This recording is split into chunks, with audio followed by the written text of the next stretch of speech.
Got a bunch of people coming over for a party? These are the games that you need to go buy ASAP to make your party unforgettable.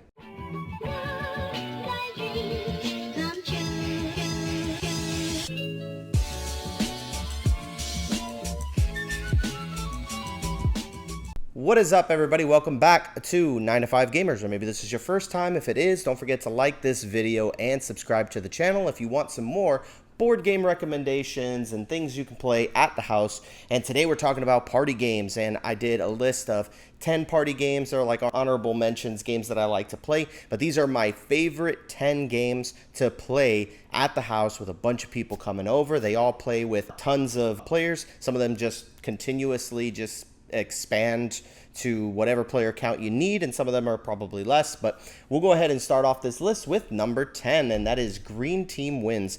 Green Team Wins is really awesome. So the way this game works is that everybody is going to start off on the orange team, and in order for you to win the game, you need to get the answer to a question right to switch to the green team, and as long as you're on the green team, you'll keep getting points. But if you get the answer wrong, you will switch to the orange team and you will no longer score points until you get an answer correct.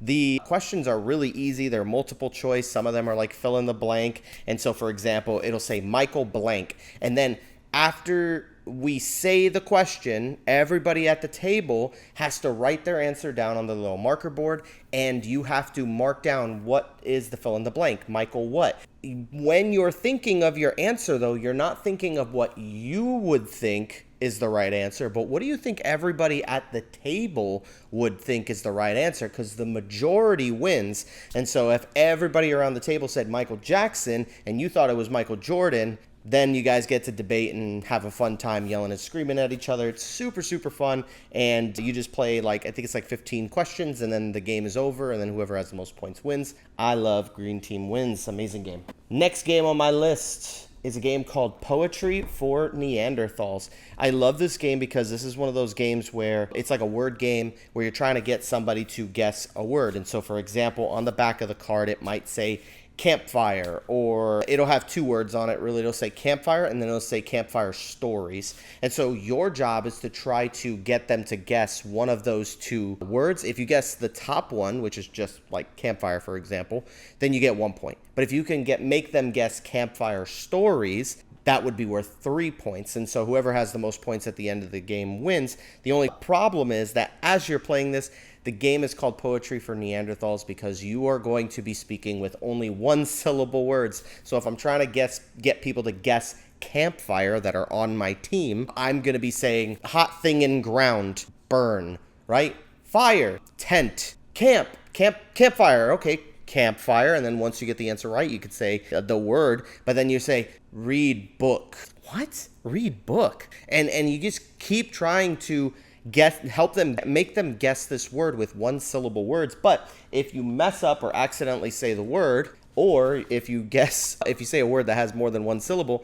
you get to hit the person in the head with this inflatable mallet, the no stick that comes with the game, which is pretty awesome. This game is hilarious, and it's super fun for the accountability of smacking people. Next up on my list is this game called Skull. Skull is like the ultimate bar game, I guess. It's literally coasters. I think it was like a bar game originally. It's just you play with coasters, but everybody has coasters, a set of like 4 coasters. You have 3 flowers and 1 skull, and everybody's going to put down 1 coaster face down. You don't know if it's a flower or if it's a skull, but then one at a time you're going to go around the circle betting. Well, not betting, but either you can add a coaster or you can start the bet on how many coasters you can flip over without getting a skull. So if you're playing with 6 people and everybody puts their coaster face down, first player can put a second coaster face down, or they can say, you know what, I bet you I can flip 3 coasters without getting a skull. And then everybody's like, you know what, go for it, buddy, let's see you do it. And then they're gonna flip over coasters one at a time to see if they can get 3 flowers, however many they bet, without getting a skull. The only problem is that you have to remember that before you go around the circle flipping coasters, you have to flip yours over. And if you put a skull down, you'll knock yourself out of the round. Every time you flip over a skull, including your own, you have to lose one of your coasters at random. And then pretty soon people will start to figure out, oh, his skull is gone. And so now he's got nothing but flowers. So I know for a fact that guy, I'm just going to pick flowers off of him for the rest of the game. It's really, really fun. I love Skull. It is so easy to play, so easy to teach, and a blast at parties. But it only plays with 6 people, so it's more of like a small party game. Next game on my list is Fun Facts. I love this game. There's a lot of games made by this studio or repost production. They make a lot of fun games, including Just One, So Clover. There's a ton of them that have come out. But Fun Facts is just really, really fun. And so the way this one works is that you're going to get a question that is like something like on a scale from 0 to 100. How much do you like your hairstyle right now? And then everybody has these little triangles, and they have a marker that they're going to write onto the triangle. It has your name on one side, and then you write your answer on the other on the scale from 1 to 100. First player is going to put their arrow in. Then after that, every player who puts their arrow down has to either put it in front of or behind that person, and then you have to try to put your arrow into the right place, but you can't look at the numbers. You have to just base it off of how well you know the people at the table or how much you think they might like their hairstyle or something like that. It's really, really funny. And then when you line up all of these arrows, you're going to see how many you can get in a row correct. And the ones that you get wrong, you take them out, and then it's worth points. It's a cooperative game. You work together, but it's just really fun because you get to have interesting discussions about why people answered the way that they did. I love Fun Facts. Great game. Next game on my list. This is a great game for, what is it, like 8 people, I think it's called. Chicken. Chicken is amazing. You can get this like at Target, and a lot of these games are really accessible. You can find them on Amazon, Target, Walmart, places like that. Or if you go to a board game store, you can probably find them as well. Also check Books A Million, Barnes & Noble, stuff like that. But Chicken is really, really good. I got this at Target. It was less than 20 bucks. And it basically has a bunch of dice, and it's just a push your luck game where you're rolling dice. And you start off with 4 white dice, and these 4 white dice have a chicken, a fox, an egg, and a blank space on them, essentially. And chickens are worth points, so every chicken that you roll will get you a point. If you roll 3 foxes, you will kind of go over the limit, right? And so you don't want to roll foxes. So if you roll 3, you're out. You get 0 points no matter how many chickens you had at that point. You get 0 points and all the dice reset. But the eggs are pretty interesting because when you roll an egg, it hatches a new dice. And so in the chicken coop in the middle of the board, there's a whole bunch of other dice that are yellow and orange. And you will start with the yellow ones, work your way up to the orange ones, but these have increased odds for more points, but also more foxes. And so like every egg that you roll, you get more dice. And so you start off with 4, but end up with like 12 at a certain point, and you're rolling and chucking 12 dice and just trying to see how many chickens you can get. First person to 25 points wins. It's so fast, easy to play. Push your luck, so it's really, really funny to when people are rolling dice and then they bust and it's like, oh man, I knew I should have stopped. It's just really, really fun. If you like gambling, you probably like that game anyways. Next game on my list is That's Not a Hat. Literally played this game yesterday, and I had a blast playing this game. It is so funny. It's kind of interesting and hard to describe, but the way that it works is that everybody's gonna get a card face up, and it's gonna have like a random object on it. Could be a hat, it could be a hot dog, a globe, a compass. They're just random things, right? And everybody's cards are face up, and you have to try to like memorize who has what. And you don't have to memorize like all of them, so it's not like a memory game, but it's more of like a trying to remember what I have, because one at a time you're gonna start flipping cards face down, and on the other side of your object, it has an arrow pointing to the left or to the right. So you're gonna get a new gift, and you're gonna say, let's say I got a bicycle. I'm going to keep this bicycle, and I'm going to give my hot dog to you, right? And then that person says, I will keep your hot dog, and then I will give my globe to this person, right? And so like you keep doing that, and pretty soon all of the cards that were once face up are all now face down. And it's kind of like, oh, I gave him the hot dog, now he gave me the bicycle. Wait, what did I have? Did I have the bicycle or the globe? Who had the globe? You have the globe. And everybody's just freaking out because you're just trying to remember who has what, and you have to try to bluff to see if you can convince people like, no, this is the compass for sure. They're like, no, the compass was over there. I know, and it moved over here. And it's like, wait, is it the compass? If you don't think it is, you can always try to catch them on their bluff and say, that's not a compass. Flip the card over, and if it is the compass, then and you're wrong, you have to keep that card face up. And if you were right, then they have to take the card face up, and then we keep going with the gifts that we have. And it's just so much fun. It's quick. It's easy to play. Plays with up to 8 players. I love That's Not a Hat, and I have like different versions of it with different like pop culture stuff. So it's a really, really fun game. You guys got to try that one. Next game on my list, I think this is an essential for everybody to have at their house, and that's a game called Monikers. Essentially what this game is charades. You have cards that will have something like Oompa Loompa is the word, and then below it it'll have a description of what a Oompa Loompa is, just in case you've got no culture and you have no idea what an Oompa Loompa is. Has a whole paragraph on describing what this thing is. So you have to try to make everybody guess the card that you have in your hand. And so if it's Oompa Loompa, you say, oh, little orange guy is Willy Wonka and the Chocolate Factory. Oompa Loompa, got it. And then you give that card to your team and then score whatever points are printed at the bottom. It's either 1, 2, or 3 points. And then after that round is over, you add up the points and see who won. Now, the deck of cards that you had, because it's just a small little deck of cards, you're going to take that exact same deck of cards, you're going to shuffle it back up and use them for the second round. So you already know what cards are in the deck. But in round 2, you only are allowed to use one word to describe it. And you'd be like, orange, Oompa Loompa, got it, boom. And now everybody kind of already knows that, right? And then you kind of cycle through the cards again, everybody adds up their score, and then on the third round, you're gonna shuffle up the deck again, same cards again, but this time you are going to act it out. No speaking, no nothing. It's just charades acting out what it is. And dude, it is so funny because you create these funny little inside jokes from people who just in the most ridiculous fashion try to convince you that this was Oompa Loompa, and you're like, what does this have to do with an Oompa? And then all of a sudden now when you see that person, you're like, hey, and it just becomes a greeting. So it's weird because you just create so many cool memories with your friends, and I love Monikers. You need to get a copy of that for sure. Bohnanza. This game is amazing. This is what is this game? What is that called? It's like a trading game. So basically,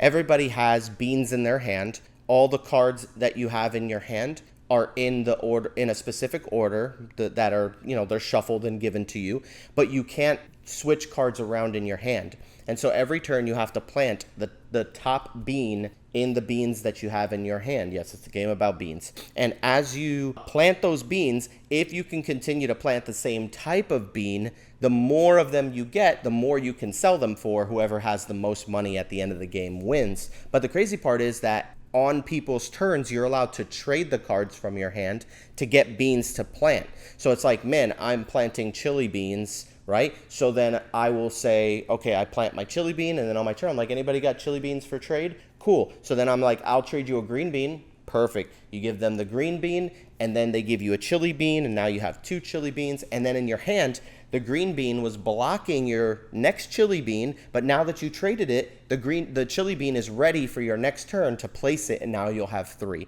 And then you can trade during anybody's turn, and you can trade for 2 for 1, 3 for 1, whatever you want to do. But the whole point of the game is to build up these beanstalks, sell them, and then plant new beans. And just keep doing that for a couple of rounds. It's so much fun, though. It's a negotiation game where you're trying to negotiate with people across the board, and then people are yelling and screaming at you, no, don't trade with him anymore. He's going to win the game. Look how many points he's got. It's super, super fun. It's made by Uwe Rosenberg, who's a really good game designer. And it's funny that he made a small little card game like this, but it plays with up to 7 people, and it's really, really good. And I highly recommend it, even though it looks kind of ugly. Number 2 on my list, which I haven't even been doing the numbers, but this is a game called Flip 7, which on the actual box it says the greatest card game of all time. And I'm just going to be honest with you. From the consensus of my parties and the people that I play with, this is everybody's favorite card game. For real.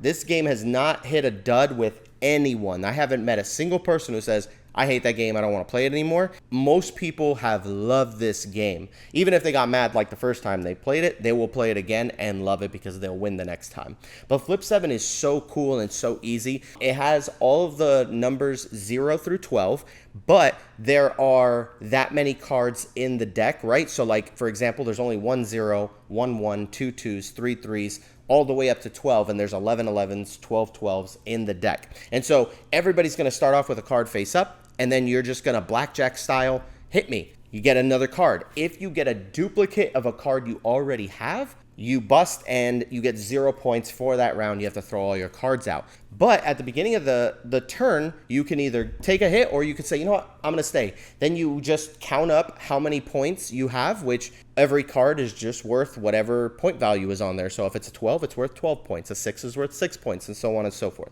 And you're trying to accumulate points up to 200, but there's also some special cards in there, including a second chance. A second chance, if you receive one of those, you can use it just in case you go over or you bust and you get a duplicate card. You could be like, oh, second chance, throw it out, and then now you can keep going in the round. Flip 3, you can use that defensively or offensively. So if you pull a flip 3, you can either use it on yourself and then they flip 3 cards for you, and then, or you could play it on somebody else and make them flip 3 cards and potentially make them bust, which is pretty awesome. This game is phenomenal. I've been having so much fun playing it, and and then the game is called Flip 7 because if you can flip, that's what I was gonna say, if you can flip 7 cards without getting a duplicate, not only will you score all of the 7 cards that you got, but you'll also score a bonus of 15 extra points on top of that. And let me tell you, that's a game changer. I had that happen to me the last game that I played, where I was like in last place and I was slowly creeping up,